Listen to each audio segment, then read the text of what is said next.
हुजूर अलैहिस्सलाम ने मजमा सहाबा पे नजर डाली, फरमाया कि बताओ भाई वो कौन सा दरख्त है जिसकी मिसाल मोमिन की तरह है। वो ऐसा दरख्त है जिसके पत्ते ही नहीं झड़ते। हजरत अब्दुल्ला इब्न उमर रदी अल्लाह तआला अन्हु फरमाते मुझे जवाब आता था कि वो खजूर का दरख्त है। कहता पीछे हटें आप, मैं बताता हूँ आपको इसका जवाब। हजरत अब्दुल्ला इब्न उमर कहते मुझे पता था कि वो खजूर का दरख्त है, लेकिन मेरे वालिद बैठे थे, अबू बकर सिद्दीक बैठे थे, मौला अली बैठे थे, सहाबा बैठे थे।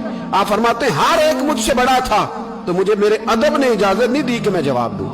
अल्लाह करे मेरी इस बात आपकी समझ में आए। सवाल का जवाब मुझे आता था, लेकिन अदब का तकाजा था कि मैं बड़ों की मौजूदगी में जवाब न दूं। हुजूर ने दोबारा पूछा, सहाबा खामोश रहे, तो फरमाया मैं बताऊं? या रसूलल्लाह बताइए। तो महबूब फरमाने लगे वो खजूर का दरख्त है। नबी करीम ने हज़रत अब्दुल्ला इब्न उमर की तरफ मोड़ कर देखा, फरमाया मेरे गुलामों वो दरख्त है खजूर का।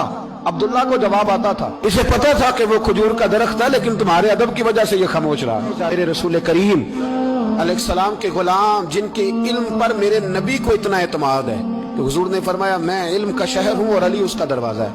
और जनाब उमर फारूक जैसे लोग कहा करते थे कि अगर अली हमारे दरमियान मौजूद ना होते तो हम तो हलाक हो जाते। इनके मशवरे, इनकी बातें हमें महफूज रखती हैं। हजरत अली फरमाते मैंने नबी पाक से एक सवाल पूछना था। ऐसा तो नहीं ना कि उन्हें बातें नहीं आती थी, उनके तो इल्म का ये हाल है कि हुजूर ने फरमाया मैं अगर शहर हूं तो अली उसका दरवाजा है। तो फरमाते हैं कि मैंने नबी पाक से सवाल पूछना था। सवाल 14 दिन मैंने इंतजार किया।